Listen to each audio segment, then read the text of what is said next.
Welcome back to car Darwin. നമ്മുടെ Land Rover പുതിയൊരു Defender കൊണ്ടുവരാൻ പോകുന്നു എന്നാണ് പറയുന്നത്. അതായത് ഇതിനെ വിളിക്കുന്നത് ബേബി ഡിഫൻഡർ എന്നാണ്. കാരണം ഇതൊരു ചെറിയ ഡിഫൻഡറാണ്. നമ്മുടെ ഓൾറെഡി ഉള്ള അതിനേക്കാളും ചെറുതായിട്ടുള്ള ഒരു കോമ്പാക്റ്റ് വേർഷനാണ് ഇതെന്നാണ് പറയുന്നത്. ഇതിനിപ്പോൾ വിളിച്ചേക്കുന്നത് ബേബി ഡിഫൻഡർ എന്നാണ്. അതായത് കണക്കുകൾ പറയുന്നത് നമ്മുടെ ഇപ്പോൾ ഓൾറെഡി ഉള്ള ഡിഫൻഡർ 110നേക്കാളും ഏകദേശം 420 mm ചെറിയ വണ്ടിയായിരിക്കും ഇതെന്നാണ് പറയുന്നത്. ഈ വണ്ടിക്ക് വേറെയും ഒരുപാട് പ്രത്യേകതകളുണ്ട്. 2027 ഈ വണ്ടി മാർക്കറ്റിൽ വരാൻ പോകുന്ന പറഞ്ഞേക്കുന്നത്. ഇപ്പോൾ ഇതിന് ടെസ്റ്റും കാര്യങ്ങളൊക്കെ നടക്കുന്നുണ്ട്. പിന്നെ ഈ ഒരു വണ്ടി അവർ നിർമ്മിക്കാൻ പോകുന്നത് പുതിയൊരു പ്ലാറ്റ്ഫോമിലാണ്. നമ്മുടെ ലാൻഡ് റോവറിൻ്റെ EMA ഇലക്ട്രിക് വെഹിക്കിൾ പ്ലാറ്റ്ഫോമിലാണ് ഇത് നിർമ്മിക്കാൻ പോകുന്നതെന്നാണ് പറയുന്നത്. ഈ പ്ലാറ്റ്ഫോമിന് വേറൊരു പ്രത്യേകതയുണ്ട്.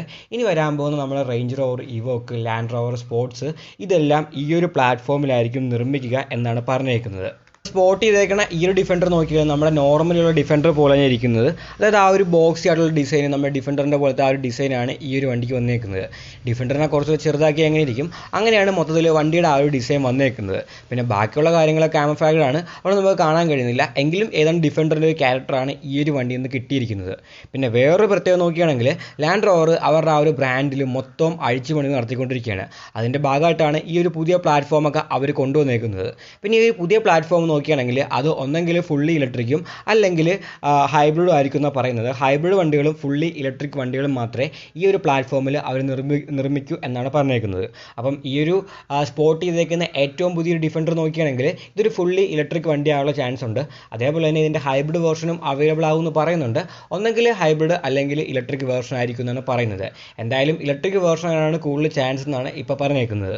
പിന്നെ വേറൊരു കാര്യം നോക്കുകയാണെങ്കിൽ ഈ ഒരു പ്ലാറ്റ്ഫോം നമ്മുടെ ഇന്ത്യയിലും കൊണ്ടുവരും. ഇന്ത്യയിൽ ഈ പ്ലാറ്റ്ഫോമിൽ അവർ ചെറിയ വണ്ടികളൊക്കെ നിർമ്മിക്കുന്ന പറഞ്ഞേക്കുന്നത്. അതായത് നമ്മുടെ ഏറ്റവും പുതിയ റേഞ്ച് റോവർ ഇവോക്കും അതേപോലെ തന്നെ ഡിസ്കവറി സ്പോർട്സൊക്കെ ഇനി വരാൻ പോകുന്ന പുതിയ വണ്ടികൾ ഈ ഒരു പ്ലാറ്റ്ഫോമിൽ ഇന്ത്യയിലായിരിക്കും നിർമ്മിക്കുന്ന പറയുന്നത്.